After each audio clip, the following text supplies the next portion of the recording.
জামায়াত নেতারা পরিকল্পিতভাবে সরকারের বিরুদ্ধে নানা ধরনের মিথ্যাচার এবং কুৎসা রটাচ্ছে বলে অভিযোগ করেছেন প্রধানমন্ত্রীর রাজনৈতিক উপদেষ্টা এবং বিএনপি সিনিয়র যুগ্ম মহাসচিব রুহুল কবির রিজভী। সকালে জাতীয় প্রেস ক্লাবে শহীদ প্রেসিডেন্ট জিয়াউর রহমানের শাহাদাত বার্ষিকী উপলক্ষে জাসাস আয়োজিত আলোচনা সভায় তিনি এই অভিযোগ করেন।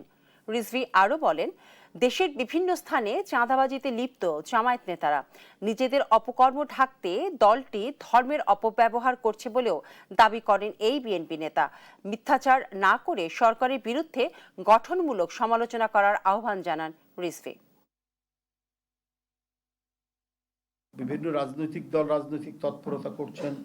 এখন গণতন্ত্র ফিরে এসছে, গণতন্ত্রের আবহ আছে, ভয় নেই গুম খুনের, ভয় নেই ক্রসফায়ারের, ভয় নেই মিথ্যা মামলার।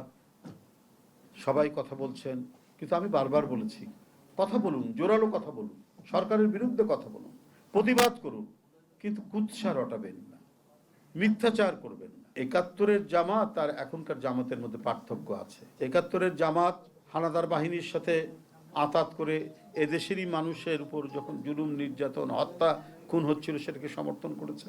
আর এখনকার জামাত হচ্ছে অপপ্রচার, মিথ্যাচার, নানা ধরনের অপকর্মের সাথে জড়িত। এই দুইটা পার্থক্য।